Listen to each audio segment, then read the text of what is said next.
mbokk yi su ngeen bëggee di jot mboolem vidéo yi am ci Ngabou Xam-Xam TV da ngeen di abonné bu leen fàttee la notification bi ngir ngeen di am mboolem vidéo yi am ci Ngabou Xam-Xam TV. del bés like bi te nga abonné yow mi abonné wut doo la wàññi dara ndax loolu mooy dooleel kër gi Ngabou Xam-Xam TV. alhamdulilah rabbil alamin ci ngeen gis ni photo yi mooy Mouhamadou Bakir Xaali Baaf doon koo xam ne te ay médias yi yéen dugg lu bëri lañ koy tudd nekk actuel président assemblée bu Iran depuis 2020 judd 1961 nekk politicien boo xam ne nii kenn du ko laatable doon officier militaire nekkoon maire Téhéran jëm nekkoon na ko nekkoon ki jiite woon tamit maqaru xaarim anbiya ci depuis diir bu yàgg muy 1994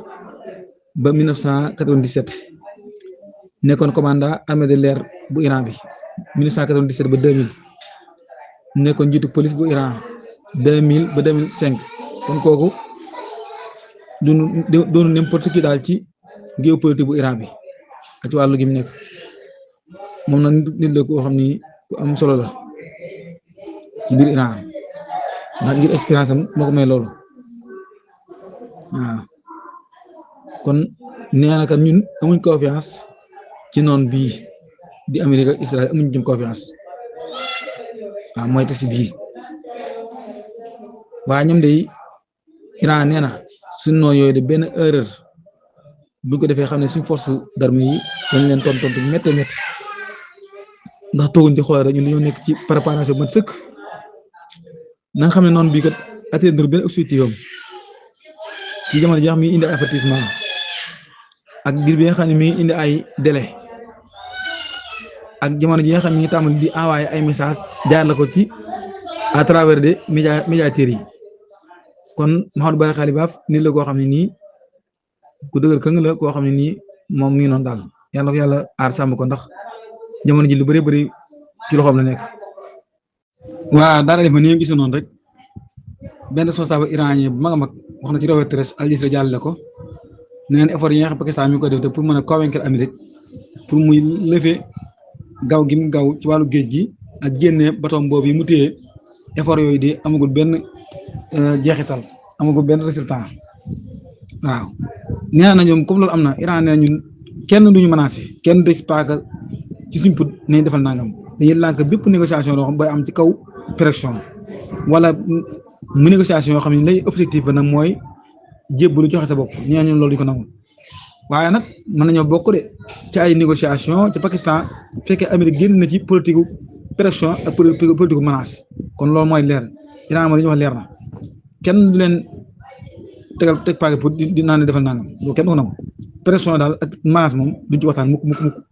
waaw kon daal ñoom duñ bokk ci yenn kii ndax Pakistan kat jéego yi muy dox amagul benn résultat kon ñoom nekkuñ di jëkki waaw gaaw leen ba noppi nag yeew la ba nga dëgër nag ba noppi naa defal nangam duñ ko def laa ikraaha fi diini waaw buñ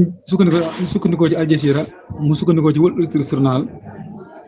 mu jëlee ci ay responsable yoo xam ñoo leen informé ne Iran kat informé na médiateurs yi ne leen délégation bu Iran de moom jëmam du bàyyi ko Téhéran mukk dem Islamabad njëkk ñuy lëfe gaw gi ñu ko gaw moom daal feegi yëkkatiwuñ gaw gi moom du jóge Iran mukk dem fooy waaw léegi Amérique tamit moom lu muy xaar ci loolu wax jooju moom mooy leer waaw moom nee na gaw gi moom du ko dindi Iran tamit nee na ko du ko dem du gaw kon nag yi fi àngu waaw kon loolu la Iran wax ñu jëlee waate Wall Street Journal mu ne jël nañ ay responsable ñu ne Téhéran ak Washington day informé ñi nga xam ñooy médiateurs yi neneen waxuñu leen neneen andi nañ waxtaan yi nga xam moo war a am ci Islamabad ñoom waxuñu leen ko de dañoo bàyyi noonu Iran waxul leen dara Amérique waxul leen dara kon médiateurs yi moom ñoo yaakaar bu dee Wall Street Journal tamit nee na jël nañ responsable ñu ne ko médiateurs yi kat ba tey ñuy yaakaar na kat Iran dana envoyé benn délégation suba ci àllarba ji waaw waaye Iran li wax leer na kenn du ko menacé kenn du ko pressionné pour waxtaan na koy bàyyi coobare boppam ay sartam nga tegal nga nangul ko mu door dem ci waxtaan bu dul loolu tamit ñaara fi nekk xeex wasin baa dem tool rek waaw amul leen moom dara du somm wasin baa dem tool moom pare na yëpp waaw daal li ma xam nga yëf yi boo koy topp dëgg te ko bàyyi xel bu baax a baax amaa Donald Trump sax waxi dof dof waaye dofut day doflu day jaay katakay ni rek waaye li ko Iran di wax dafa leer jëlee nañ ci Al Jazeera mu jëlee ci Asan Tasnim mu jëlee ci ay sources ne délégation Iran bi nga xam moo war a doon bi négocier day wax na américain yi jaarale ko ci médiateur bi nga xam mooy Pakistan ne ko ñoom Iran day duñ dem Islamabad ëllëg ci àllarba ci duñ fa dem de kon wax jooju point baare mu jeex waaw ndax sart bi nga teg benn mooy dindi gaaw gi ñu dem ndax li ko war mooy comme ni ñoo amoon accord si la fa nga bëgg moom xam nga ñoom da ngay jàmm ñoom accord man ñu bëgg laa amoon fa fi nekk ba laa na paale te loolu da bëgg dox sa moyen bi xam nga bëgg dox sa xel Iran du ko nangu waaw te France tamit gis naa fi léegi ab kii bu ñu wane ne France bu guerre bi continué woon ay fan yu néew dana ñàkk entre 6 milliards xaw ma ñaata milliards daal ci ay euro dama ñàkk France affaire bi mënut am na ci wàll France am na lu mu waroon ñàkk ci xaalis bëree waaw guerre bi moom bu tàkkaatee baabu man dab na ñëpp xam dañ koy tëj waaw baabu man dab dañ koy tëj te loolu moom la yem la waaw daara li ma mel na ne américains yi amatuñ benn choix bu dul nee nañ yoo li ñuy jàngal mooy nan lañ mën a jëfandikoo nucléaire pour bombarder ay cibles ci biir Iran te bokk na ca mooy ay barab yoo xam ne barab nucléaire la ak barab missile yoo xam ne ci biir suuf si nekk fu profondeur ay téeméer kilomètres waaw te ñi borom xam-xam yi ma déggu ni wax ñëpp nee nañu nucléaire yi ñuy dóor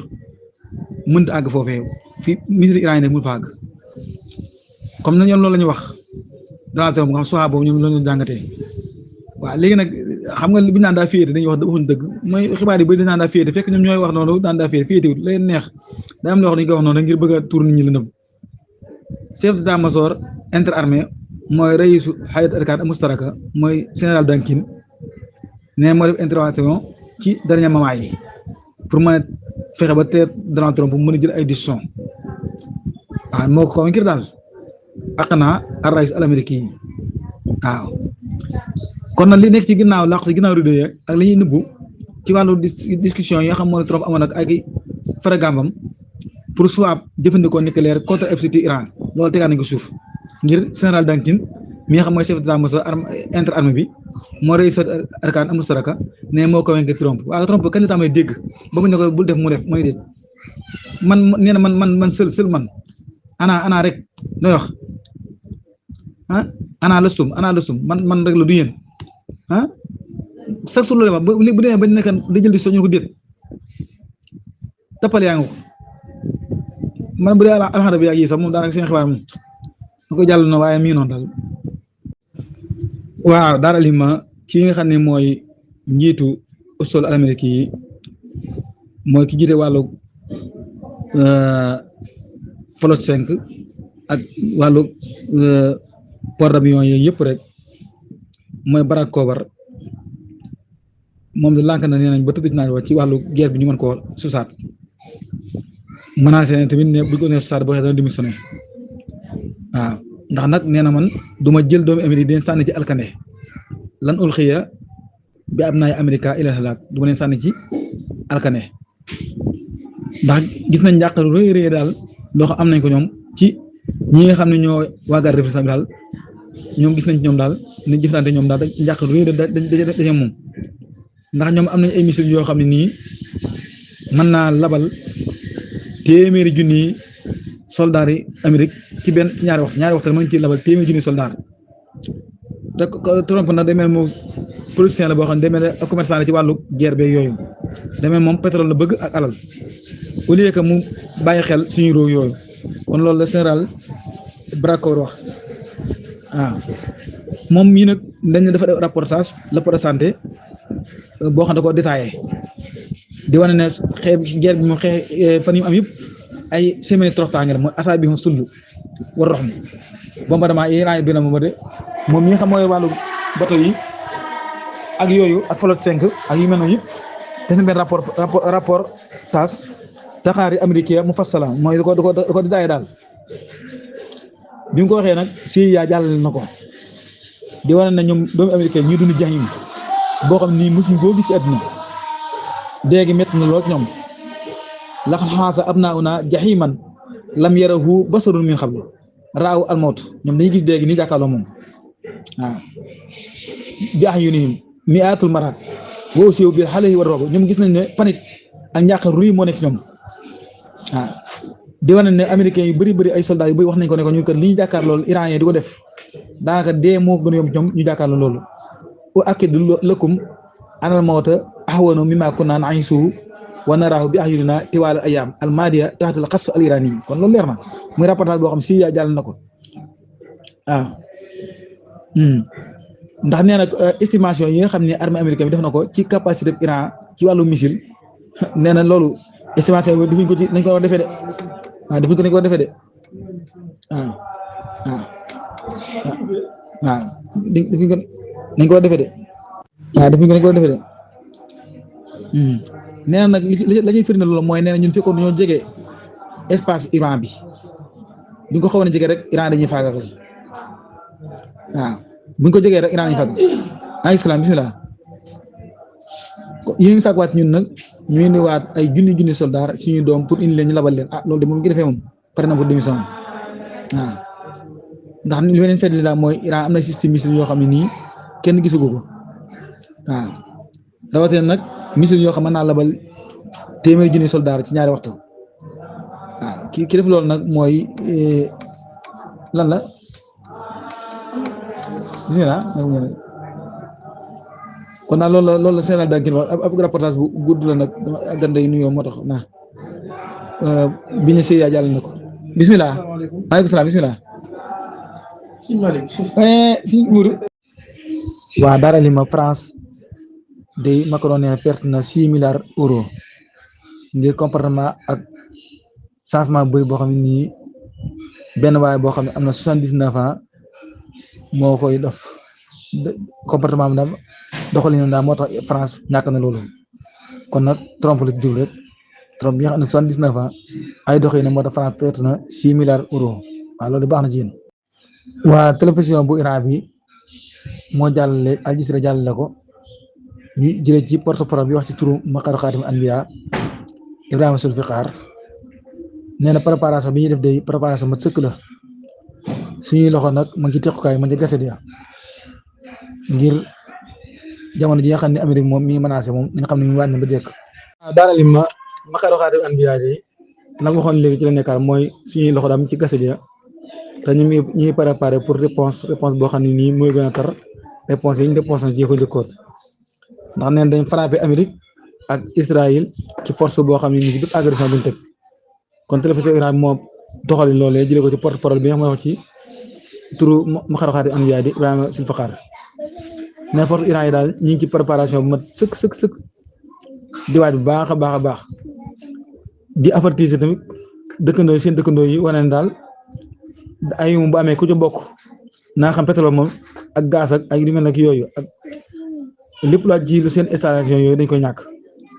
te waajal nañ bu baax a baax transféré nañ seen logistique yi yëpp mën doon yóbbu ko ñu ko yóbbu fan yii moom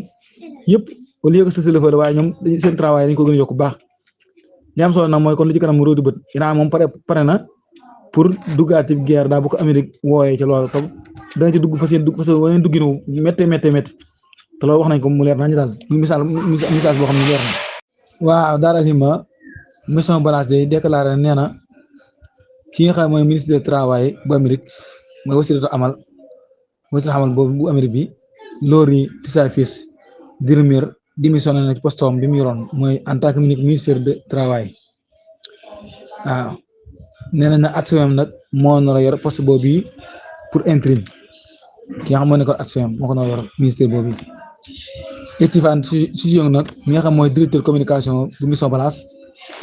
bind na ci benn publié bu defoon ci plateforme bi X nee na kii ministre de travail bu Amérique démissionné na moom Lori Tisafis démissionné na ci administration bu Trump dafaa jógee nag dem occupé beneen poste ci secteur privé bi démissionné ko nga xam ne moom la Tisafis démissionné nag tax na nag mu nekk ñetteelu ministère boo xam ne nii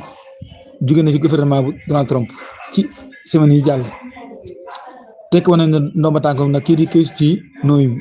moom ñoo tekki woon ndomba tànkam kii daal démissionné waaye kii moom ñoo tekki ndomba tànkam ci postom mu nekk en tant que ministère de sécurité publique wala sécurité intérieure ci weer mars wi ba tey tamit kii nga xam ne moo nekkoon ministre de la justice lu gën a néew weer rek tekki woon nañ ndooma tànk moom Bam Bondi moom na xam naa ne mën naa am jiifal émission bi mën naa taxoon ndax ñetti ministère nga noonu yoo xam ne kon kii moom daal di missionné ñaar ña doo tekki sama tànk mooy ministère de sécurité intérieure ak ministère de la justice ak ministère du travail kii nga xam ne nag mooy nekkoon ministère de travail poste boobu ñu ko yoroon ci mars 2025 ginnaaw bi nga xamee ne mi woon ca assemblée bu Amérique ba ñaari at yoroon foofu benn siis bi mu démissionné nag am nombre ci ay collaborateurs am yoo xam ne démissionné nañ bokk na ci ñoom démissionné ci ñooñu collaborateurs yooyu mooy ki nga xam mooy chef de cabinet mooy ki bureau ak action ci weer yi jàll ngir nag am ay enquête intérieure yoo xam ni indi na wane na kat ñoom ni ñuy doxee ci wàllu biir ministère bi daal dafa tegu ci yoon daal moo tax ko enquête yooyu moo tax kon daal Amérique moom c'est la première fois Donald Trump administration li fay xew dafa xew nii moom nag ñu noonu moom daanaka moom yi fi def rek la ñuy def. waa Almayadine nee na jëlee na télévision Iran nee na lan tax tarifa bu wax fi idlaaxi naar allati ahlanahu Trump Iran daal nee na moom cessez-le-feu bi nga xam ne moom la Trump déclaré Iran nee na mu du ko respecté ndax moom Donald Trump kat amaana sax du engagé wu ci cessez-le-feu boobee kon moo tax Iran nee na day liggéey rek ci wàllu kem ay intérêt international ñu mel daal ci lay liggéey waaye du tënku ci li Donald Trump wax kon daal ay intérêt daal lay xool ci li muy def. waaw yéen day xam naa war nga mën a àtte si diggante Israël ak Hezbollah armée Israël bi de nee na lancé gi nga xam ne nii Hezbollah lancé na ko ay missile ak ay drone day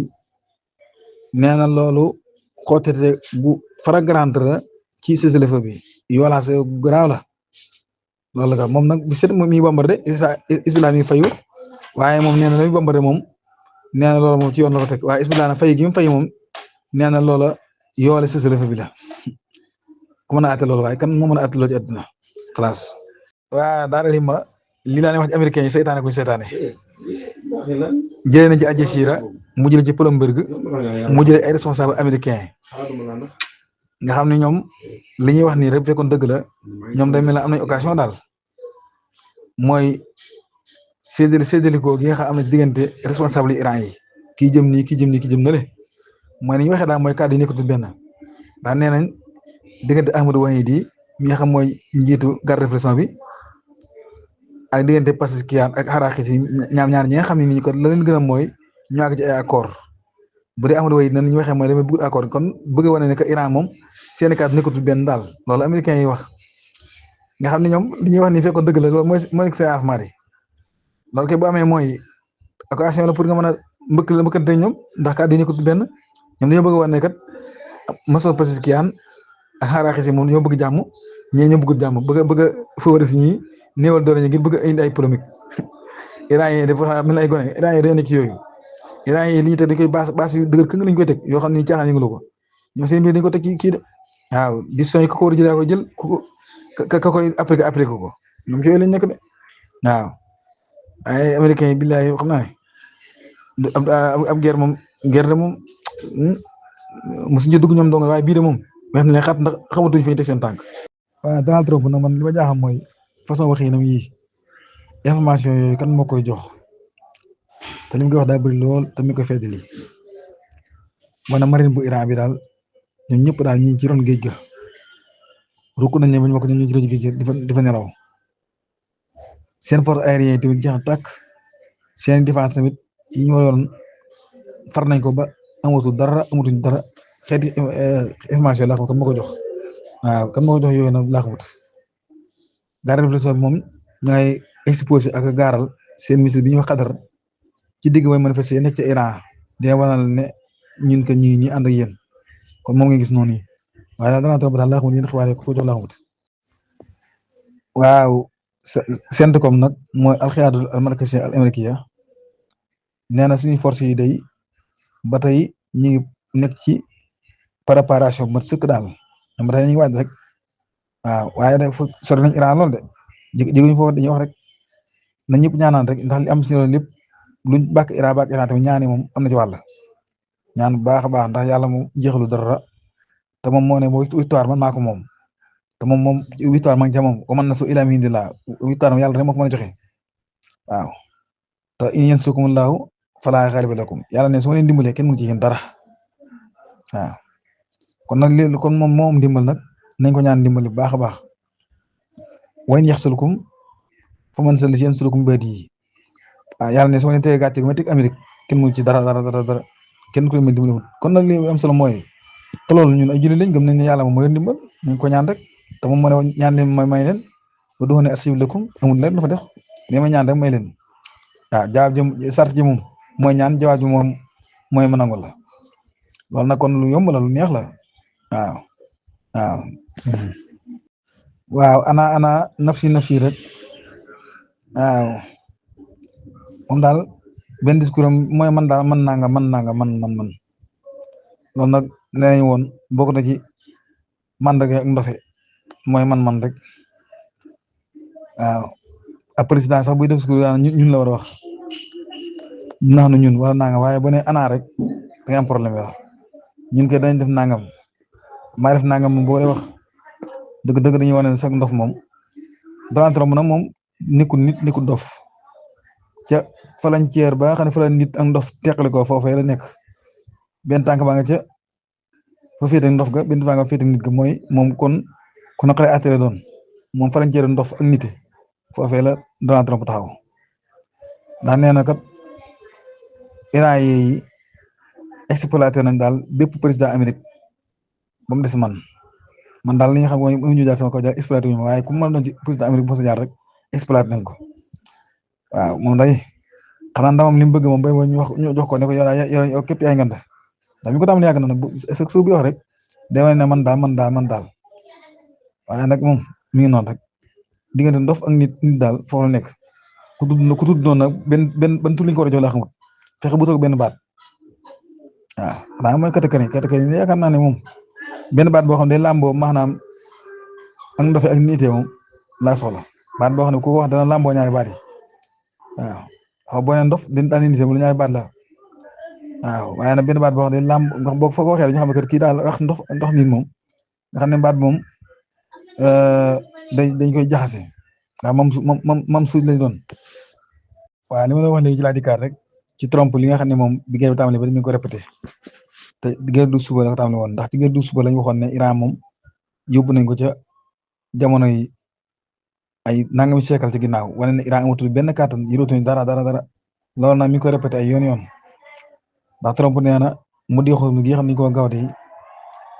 Amérique ji moom mooy ki ko contrôlé te Iran yi ñi ngi perte bi bu set $500 millions ngir gaaw guñ leen gaaw ñun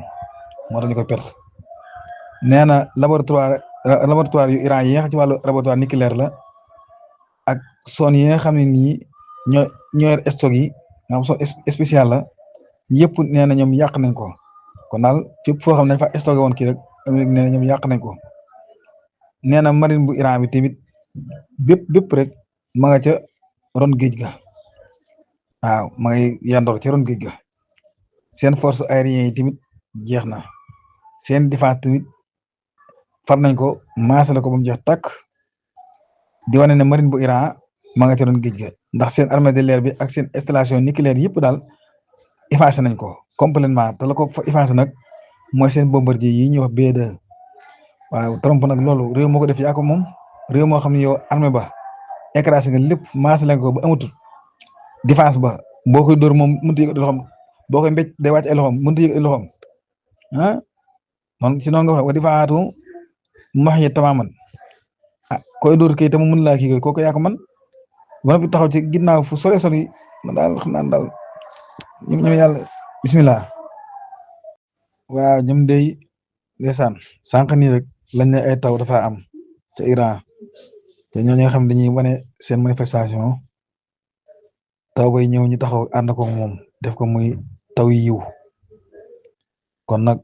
yàlla mi nga xam moom mooy wuñu njàqare yàlla la ne wuñu njàqare waaw farre bi jaay Mustafa an ummati yaa muxrija habdaka saa min xummati kon daal tafriju kuróob daal nga xamoon la si borom defal jàmm ko neex farraja Allahu karbahum waaw kon daal moom ñun daal moom ña nga noonu moom di ko fanaan nañ daw seelu jëg dara ñu ko bàyyi mu wàcc def ko muy mbégte. waaw kon Union européenne nag seen ndaje moom ñu doon def ñoom état yooyu nga xam ne def benn bloc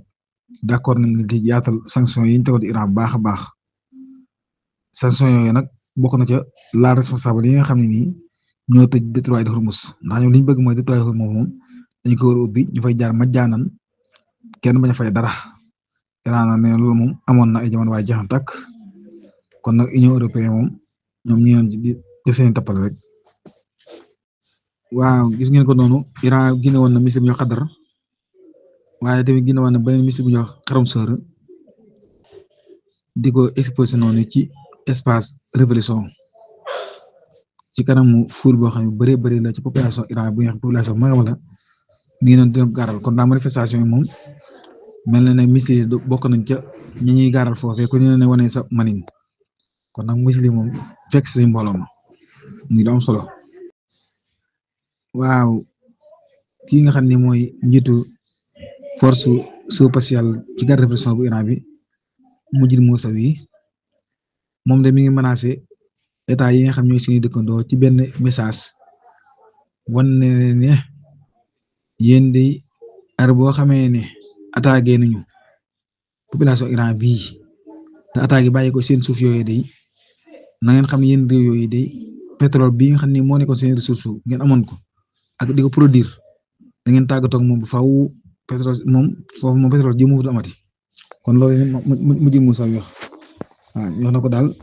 réew yi nga xam ñoom ñooy seen dëkkandoo képp koo ci xam daal song na Iran bàyyi ko ci suuf pétrole moom da nga ko ñàkk ndax dañ la bombardé. waaw daal lima CENTCOM mooy alqiyaada al markaziya al amérikiya ñoom nag seen wax daanaka fi ni di wax daal di wax day métti lool. ndax bi set communication yi def day bëri te wuute lool te buñ ko toppee ba la fee dara duñ nekk dëgg moo tax daan day métti lool nga mën caa jàpp lu dëgër te day def contradictoire baax def tranxut kon alxiyaada al markaziya al amérikiya nee na gaw gi nga xam gaw nañ ko Iran day tax na ba commerce économique bi moom daa taxaw ci géej gi waaw complètement New York Times nee na génn ci responsable américain nee nañ Iran ba ci jamono ji ñu wax yéen am na 60% ci fi muy lancé ay missile loo xam ne day sëkk daal pour mën a gàllankoor wàllu géej gi kon am na ko day sëkk nee nañ Iran am na ko waaw ñoom nag xam nga seen wax moom day wuute lool lii la ñu yëru ko lii la ñu am na ko. waaw maa ngi jégaluwaat ba xam naa appel bi moo ko xaw a nu tuuti. waaw CENTCOM moo wax loolu nee na gaw gi nga xam ne gaw nañ ko Iran daal tax na ba commerce économie bi ci géej gi daal taxaw complètement ci Iran New York Times da jël nañ ci responsable américain nee nañ Iran ba ci jamono ji mi am 60% ci wàllu fi ñu mën a lancé ay missile te loolu dana sëkk pour mën a gàllankoor géej gi dem dikk bi loolu dana sëkk lim ci am daal dana sëkk ba tax mën naa gàllankoor géej gi waaw ñoom na seen wax neex jàpp ndax day am contradictoire baax a baax ba New York Times nee jël nañu responsable Iran américain nee nañ Iran ba ci jamono ji ñu wax yéen am na environ de 40% ci arsenal ay missile am mi arsenal ci ay drone attaque am na ko ba tey kon daal Iran ñoom la ñuy wax moom bu njëkk dañuy wax naan Iran amut dara ni ko kii daan waxee Donald Trump ndax lépp yàq nañ Israël tamit yàq nañ lépp bu dee 100 la woon rek 80% yàq nañ ko ba tax amatuñ dara waaye li ñuy jëf na day wute lool. waaw daal effectivement kon Russie génn na léegi benn avertissement bees ci li nga xam moom seq Ukraine ak ña cee dugg seen yoon nekkul ndax nee na mi menacé pour élargir bu baax liste objectif militaire yi nga xam ne làmboo na Angleterre ak yeneen état européen kon Russie génn na daal benn menace ci mboolem adduna bi ndax nee na gis na ne daal bokk na ci objectif militaire yi la waral lool nag nee na ñoom dañuy jàppale Ukraine ci wàllu production ay drone cité na ay réew waaw loolu nag am na ay huile yoo xam ne nii ay entreprise wala ay société ukrainien ña nga fa wala ay barab yoo xam ne dañ fay liggéey ay drone yooyu na mooy réew yi ngeen gis muy Angleterre London ak Reading Westminster ak Suffolk Allemagne Lyon Hawaii bu dee Latvia Riga Danemark Sudfreng Lituanie Vilnius Hollande Hengelo ak Pologne ak Tchèque ak Espagne ak Italie ba ca Israël ci Turquie fu ci ne Ankara ba ca yooyu yëpp ba ca Hurghada ca Israël fu ci ne rek wiir yooyu noonu yi am na ci réew yoo xam ne nii ñaari wiir la fay wax am na yoo xam benn wiir am yoo xam ne ñeent am yoo xam ne juróom bu ci ne daal neen réew yooyu yii dañ xam ne boo daa gi tàkkee dañ lakk seen bon foofee kon Russie menace boobu laal na grand pays yëpp ndax Angleterre nga ca Allemagne nga ca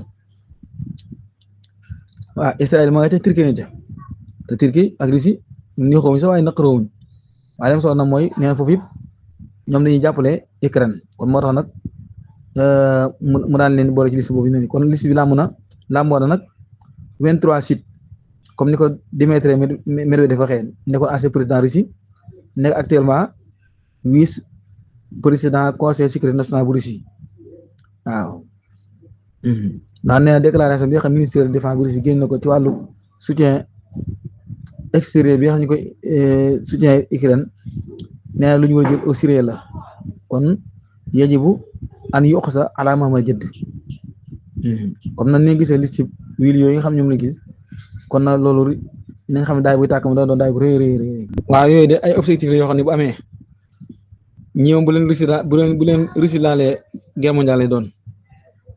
ndax ñi yëpp Europe lañu nekk ba mu des Israël daanaka waaw ak waaw réew yu bëri waaw yëpp Europe lañu nekk daanaka te xam nga Israël ak Turquie tamit Turquie moom leen la Europe leen la Asie daanaka waaw lii de moom menace la rek menace yu garaaw la de menace yu garaaw la de waaye nag yaakaar naa jàmm rek si mujj tax foofu moom xeex moom du gaaw amaat adduna bi xeex bu bees yaakaaruma ko de waaw daal li ma ni gisee noonu Irina nekk benn yëglekaay bu nekk fee ci Iran nee na jëlee nañ ci ki nga xam ne mooy adjoint ministère des affaires étrangères bu Iran Abbas Araghchi ki topp ci moom nee na duñ envoyé benn produit boo xam bu ñu enregistré la yóbbu ko Amérique nee na loolu waxtaanee ko sax xel nangu ko waaw te ko taabal di ko waxtaanee loolu xel sax nangu ko xam nga da ngay dégg Donald Trump waaye nag li am solo mooy yaakaar naa ne xibaar yi jamono ji ñëpp yeewu nañ ci ndax Donald Trump moom demee damaa yaakaar daa wirul katakay ni daal def wax dëgg yàlla bi bu set mu wax loo xam ne moom àdduna bépp di ko dégg mu leer ko dañu dëgg waaw américain yi di bàyyi ko ca loolu moom mu daal damaa yaakaar ne foofu nag xam naa seen luwaay fen dajaa bokk mbokk li ko li luwaay waaye Donald Trump fan yi di démentir li mu wax ci lu dëgg doon sëkk ab liggéey bi bu set mu wax loo xam ne yow bu koy door wax nii nag ba nga dégg Al Jazeera jàll la ko wala nga dégg seen i jàll la ko da nga naan kat àdduna tukki na waaye ba ngaa demaat 2 heures temps rek wax ci sensé waataat xam nga waaw moo tax Iran ñoom nee nañu fi nii sax di ko tontu ci di wekk ay feram nag ñoom nee nañu farata la ci ñoom ba gis nga tey ji ba ci gis naa ñu war ne am na loo xam daal bu ko waxee ñoom am na loo xam ñoom mënuñu ko caa tontu waaye am na loo xam bu ko waxee dañu ko tontu nag ndax li muy sos dafa bëri daal duñ ko bàyyi noonu ci àddina muy jël opinion bi di wax lu dëgg waaw xam nga xel nanguwul kat Iran seen enregistrement Iran ñoom bi ñu jël ko naan da ko jox Amérique waaw loolu nee na xel-xalaatu suñu ko teg taabal di ko waxtaanee kon Donald Trump boo xam jooju nañ ko jël teg ko ci poubelle ba xam ne dëgg waaw ki nga xam ne mooy Mujtaba Xaamini nekk guide suprême bu bees bi nee na day danañ déclarer ay mesures pour développer suñ capacité ci suñ armée bi ci loo xam ne dañ ko ful baax a baax Iran daal kàttan gi mu am ñuy bëgg a teg ay yoon ak i pexe yoo xam ne dañ ko yokk baax a baax yokk capacité ak doole yi armée bu Iran bi yàlla dimbali leen baax. waaw lii nag waa Israël ñoo ko déclaré armée Israël bi Al Jazeera jàllale ko Al Jazeera nu jaay bu jàllalee dara moom jëmam moom source ba moo ko jëlee fa mu doon da koy toxalee rek bu waxee na ne Israël nee na nangam lu bari du nekk dëgg ndax ñoom dañoo baaxul wax dëgg ñoom bu ñu wanee ne guerre bi mu tàmbalee seen diggante ak Liban ba tey 14 soldats ñoo ci faatu loolu dëgg la blessé 650 la te blessé yu wute la loolu tamit du dëgg la waral ñu ne teg ne nemm ba mel ne kooku bu ñu rox ci gaynde yi Hezbollah da leen a kii te Hezbollah Hassan kii Naim Qassem nee na moom muy tudd la ñu mayoon duñu ko mayati bu ñu xëttee yëfi rek ñu defante ko yéen Israël nag day dof day wan wet da doon yor waaye dañ lakk lu bonam bam xam ne dootu ko defati ñoom bu ñu nee 14 soldats lañ leen faata waxuñ dëgg dañuy kàcc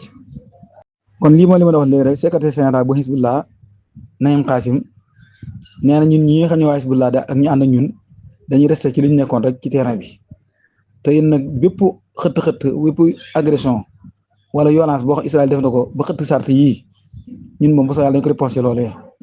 loolu doon wax ci am solo bu njëkk nag xam nga àddina moom da doon dox waaye fi ni kii digg naa sax président Lukashenko bu Biélorussie nee na ñoom am nañ mbetteel lool ci Amérique ndax yaakaaroon nañu am na doole waaye nekk amul doole ndax ñu bëri ko tàmbalee yëpp waaw nappaate moom baax na waaye nag xeex moom bu ñu gaaw a dugg fi ni Amérique te it gis nga problème dafa am bu rëy mooy force yi nekk ci àddina fi ni boo dee xool Chine fi nekk ak Russie ak Amérique ñoom lañ doon wax am na yeneen ñu amaat waaye ku ne xam ne conflit bu amoon tey jii Europe du ànd ak Amérique fi nii ku néew ay alliés yu am doole jamono ji ku néew ay alliés la te ku ne xam ne Chine Russie bu ñu allié Iran bokk ca Corée bokk ca loolu moom kenn ku ko mën a faire face amut waaw Donald Trump bu yàqal na Amérique loo xam ne nii loolu tax ñu tabaxaar ko mooy confiance muy nappaate gi amoon léegi nag seen porte avions yi kan la mën a tiitala ci seen affaire nangam kan la mën a tiitala ci biito parti bi mooy la xew ca délégation Iran ba biñ demee Pakistan bay dëpp tëppale ca am Amérique du ko wax Israël du ko wax loolu beneen essai total la boo xam ne nii affaire yi féete na te Pakistan donc moo ko féeteel affaire daal moom tëppale yi bëri na waaye nañu xaalis mi tamit nañ ko ñaanal ndax ku war a ñaanal ndax mi ngi toroxal noonu daal ki bëgg a dund ki bëgg a dee wax yàlla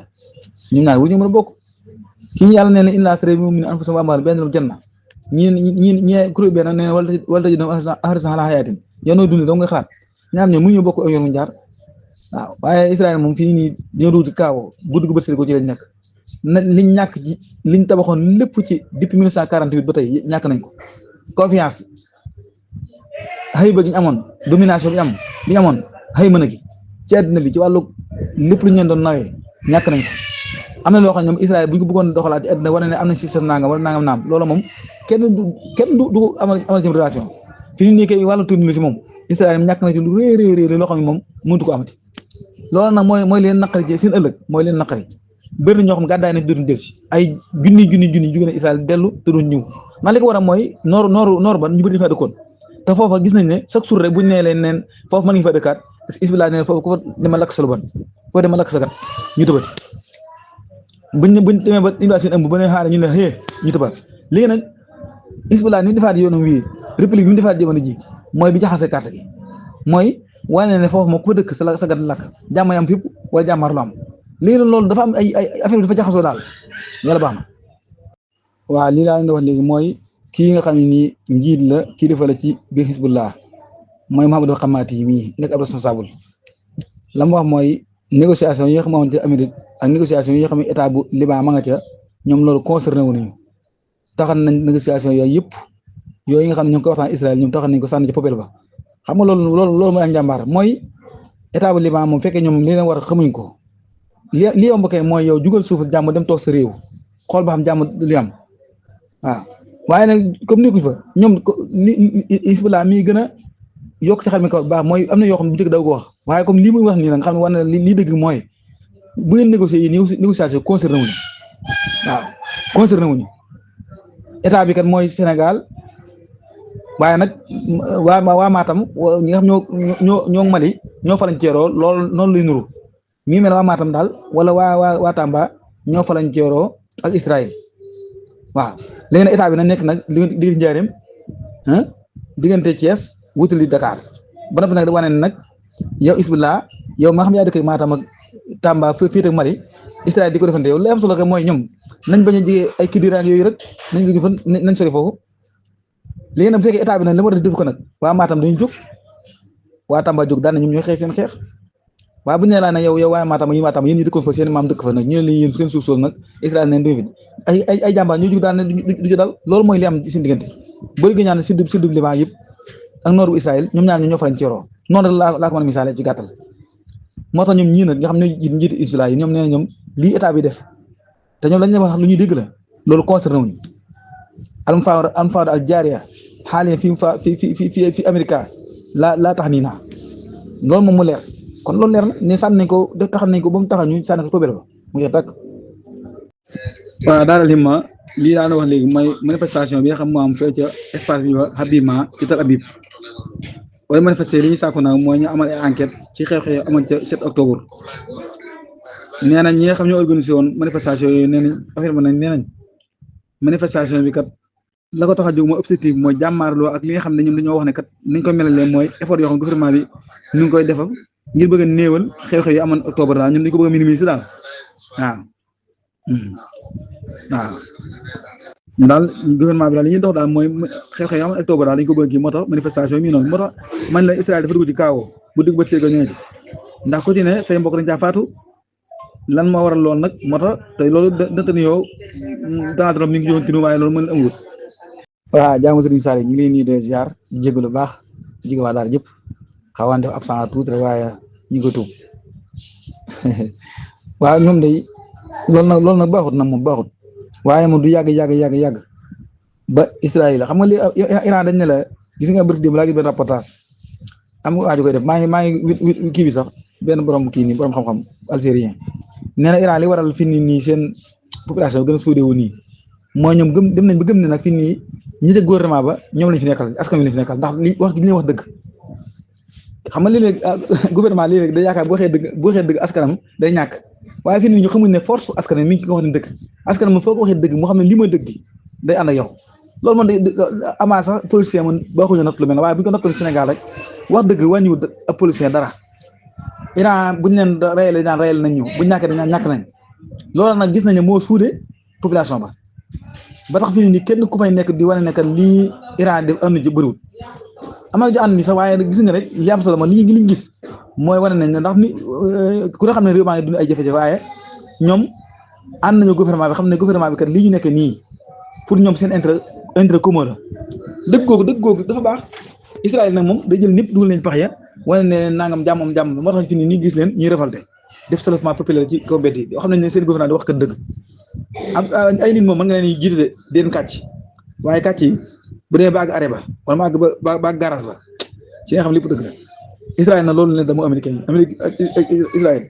ñoo kàcce ba continuer kàcc yi ñëwoon amatu fi ñu ko déchargé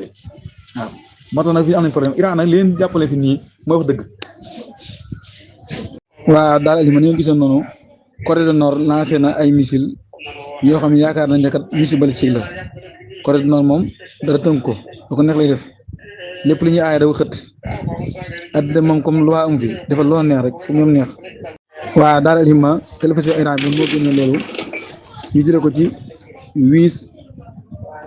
ministère des affaires étrangères bu Iran nee na àggaguñ daal ci négociation yi ci tomb boo xam ne nii mën nañoo permettre ñu jóge fi ñu nekkoon amal benn réunion boo xam ne nii bu am solo la doon àgguñ foofu de fañ nekkoon daal fa lañ nekk daal moo ñuy wër rek waaw àgguñ daal ci point boo xam ne ñoo tax kat ñu amal benn réunion boo xam ne nii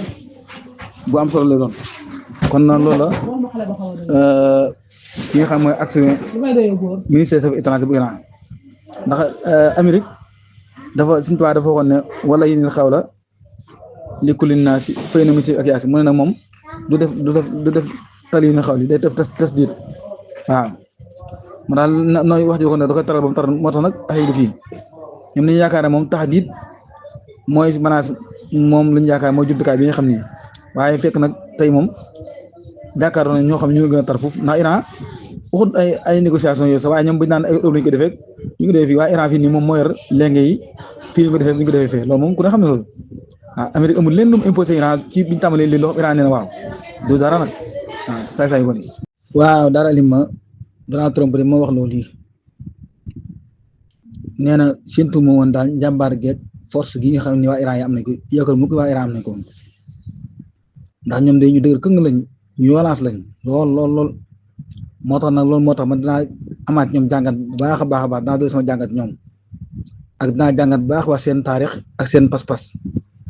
am naa surprise ak mbetteel daal ci ñoom kan nekk am nañ fukki yàlla ak ñaar nee na moom la ñu tuddee fukki imaam yi ñoom nee na yooyu ay yàlla la am nañ fukki yàlla ak ñaar waaw waaye amuñ benn yàlla rek comme ni ko jullit yëpp jullit yi ay sunna amee am benn yàlla ñoom nee ñoom fukki yàlla ak ñaar lañ moom la ñu tuddee ay imma noonu Donald Trump waxee waaye bu dee sunna yi nag waa an sunna nag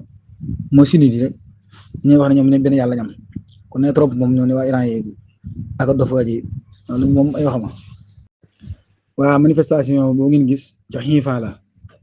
foofu nag mooy fi nga xam ne Iran da ko rëkk bu mokk mbox ñooñu di manifester doon ay mbaam xuux nag li ñu soxla mooy di ko sàkku mooy gouvernement bi nag ñëw na démissionné waaw loolu daal lañ bëgg ñoom muy lu am solo waaw wóor nañu Iran nga xam ne ñoo dajaloo nekk benn xàccandoo dóorandoo waaw daal alima ni gisee noonu garde répression bi nee na Amérique daal fekkee tàmbali na ab guerre beneen boo xam ne ko tàmbaliwaat ci kaw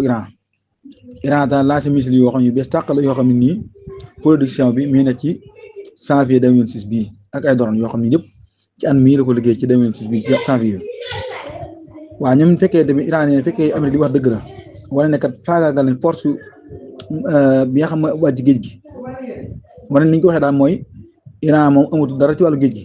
li ñuy wax fekkee dëgg la fali masa laa yastatii'uuna isan fatum ma di Hormuz comme ni ñu wax dëgg la kay moom déclaré Hormuz tax ñoom ubbuñ ko comme ne ngir gi moom dara nekkatu fekkee ñoom yàq nañ lépp dara amatu fekkee tax ubbuñ déclaré Hormuz wax yàlla wala fi ngeen mistaaxul lisaan kàcc baaxut ndax ne production missile yi ak drone yi yu Iran yi ba tey ne day continuer ñoom ñuy defar am nañ ay kayit yu bëree bëri yoo xam ne nii ay carte ak yoo xam ne nii tax na ba ñoom xam ne sëbi ne dañ ci am bénéfice waaw comme na ñoom am nañ téye nañ daal am solo loo xam ne daal bu demee ci carte gi dañ xam ne ñoom am na solo daal loo xam ne moom ñoom bu njëkk defuñu ko woon kon Iran am na lu rëy lu mu téye daal waaw am na lu ma teg taabal daal loo xam ne daal tax na ba moom lu am solo la loo xam ne daal tax moom bénéfice moom Iran. waaw daal li ma ni gisee noonu président Biélorussie Loukachenko li ma leen wax ci ginnaaw nga xam guerre bi ku ci ne am na loo xam ne demee na la umpata mi lay leer nee Trump daal wan na adduna bépp daal ne Amérique mii kat force bi nga xam ne la imaginer yaakaar am na ko ndeke amu ko waaw yaakaar na am na ko ndeke amu ko ñoom fekkee Iran dong lot na jëflante moom képp kon nag waruñoo nekk fi di fo ak lu mel ne Russie faw nag di caaxaan ak foo ko caaxaane comme Iran dong mënuñ ci woon dara moom waruñoo yeb Russie daal kon Loukachenko mi ngi yéeg ci kaw américain yi Trump daa wan na ne ñoom ay yambar lañ image bi ñu leen joxoon tamit yaakaar na moom lañ ci nekkoon ko ngeen gisee noonu rek tey moom c'est extraordinaire Iran ji moom seen armée bu jigéen bi ñu génn wane seen bopp tey def ay exposition ak ay défilé pour jàppale ko soutenir seen guide suprême bees boobu yi kon góor ñoo daa génn waaye tey jigéen ñi génn nañ wane seen bopp am na yeneen vidéo yu gën a yi sax macha allah waa daara ji li ngeen gis noonu waa daara ji li ngeen gis noonu moom la mu vidéo boobu ñoo bokk rek jigéen ñi tey jii ñoom ñoo wane seen bopp ci mbedd Iran yi taxaw ci peggu góor ña pour di jàppale ñaari suwaay yi xam nga Iran ñaari suwaay dama nekk yow Amérique na ñaari suwaay nee ñaari suwaay mi ngi sa loxo benn nga jël bii bu la neexee bu ñu bu njëkk bi bu neexee nga dem soit militaire bu la neexee du nga dem soit négociation kon jigéen Iran yi wan nañ Amérique ne ko ñaari yow boo tànn ànd nañ ca yow bu la neexee jëm ci wàllu militaire bu la neexee dem ci wàllu négociation kon loolu la jigéen Iran yi tey def benn exposition benn défilé militaire noonu ngeen gis leen noonu seen exercice muy la am solo taxawaay am solo waaw li ngeen gis noonu Croix-Rouge association Croix-Rouge bu Iran bi mooy wane noonu yi ay image ci ciblé goo xam ne nii Israël ak Amérique dañoo ciblé hôpital yi nee na boo dee xool vidéo ba agsi ci 36e seconde bi booy xool vidéo bi jëm comme jaxasoo ba agsi 36e seconde bi ci vidéo bi da nga remarqué ne kat benn sage-femme noonu mi noonu daw pour xettali gone yi waaw gone yi nga xam ñoom ay bébé prématuré mooy xale yi nga xam dañuy door a juddu gu bees mooy hadisil wilada kon muy wane population boo xam ne nii duñ wane gannaaw duñ daw kenn du leen defetloo kon daa vidéo bi boo ko xoolee ba ci 36e seconde bi da nga remarqué ne kat tool yi bëri mooy sage-femme bi moom mi jéem a xettali gone yi nga xam ñu door a judd muy lu am solo waaw ki ngeen gis mooy président assemblée bu Iran Mohammad Bagher Khalibaf nee na de moom mi préparé pour am sahaada pour faatu moo na pour préparé na pour nekk martyr parenti pour joxe deretam waaw nee na nag këyit négociation yi ak plan guerre bi mën na sos benn teqali ko pour rapport ak moom amul leen lu mën a kii daal waaw loolu daal moom amul lenn loo xam ne moom mën na ko indi te moom pare na pour sacrifier ak dundam pour population Iran am seen droit ak seen àq kon daal moom fa ay naataangoom jaar pare na pour jaar foofee pour Iran am droit am àqam jot ca ndeysaan yàlla ko yàlla aar sàmm ko